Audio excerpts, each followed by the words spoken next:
আগেকার দিনে বিয়ের দানপত্র কিভাবে দেওয়া হতো জানেন? বলি শুনুন। এইটা হলো আমার মামার বাড়ির দাদু, আমার মায়ের বাবা। এই যে জমিটা দেখতে পাচ্ছেন, এটা 10 কাঠা জমি। এই জমিটা দাদু তার মেয়ের বিয়েতে তার মেয়েকে দান করেছিলেন বিয়ের সময়। এখনকার দিনে তো মেয়ে খুবই অভাব, জমি জায়গা থাকলেও মেয়ে পাওয়া যাচ্ছে না, সেরকম ব্যাপার। কিন্তু আগেকার দিনে বাবা চাষবাসই করতো, তাও এত ডিমান্ড ছিল যে এই জমিটা বিয়ের সময় মাকে দান করেছিল। ঠিক তো দাদু?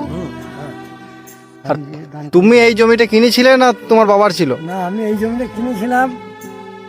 উনি এক ভদ্রলোক, উনিও এই জমিটা আমাকে মেয়ের বিয়ে বিক্রি করে। ও আচ্ছা, বিক্রি করার পরে আমি 5 বছর চাষ করার পরে আমার মেয়ে তখন বড় তোমার হলো। মেয়ে, হ্যাঁ তারপরে আমার মেয়ের বিয়ে দেখাশুনো করি, বিয়ে দিলাম। হ্যাঁ দেনা পাওনা দিতে হবে, হ্যাঁ তাহলে দেনা পাওনা টাকা পয়সা ছিল না ঘরে, হ্যাঁ। তা আমি জমিটা দান করে দিলাম।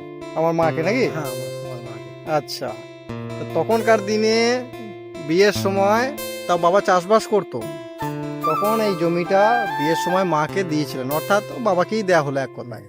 তো তখন থেকে আর কি আমাদেরই আছে। তা বাবা ওই জন্য মাঝে মাঝে মা একটু জোর ফলায়, এই আমার বাবা জমি দিয়েছে আমার জমি আছে, আমার বাবা জমি দিয়েছে। এইসব আগেকার দিনে একটা সিস্টেম ছিল।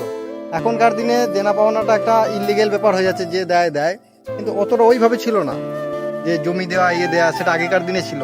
এটা আমার শুনলেও খুব হাসি লাগে, কারণ এখনকার দিনে দেনা পাওনাটা চাওয়াটা তো ঠিক নয়, কিন্তু আগেকার দিনে ওটা ছিল। দেনা পাওনা ছাড়া বিয়েটা হতো না, হতো আগে? না না, দেনা পাওনা বেশি। দেনা পাওনা ছাড়া বিয়েটা হতোই না, বিয়ে দেয়াই হতো না।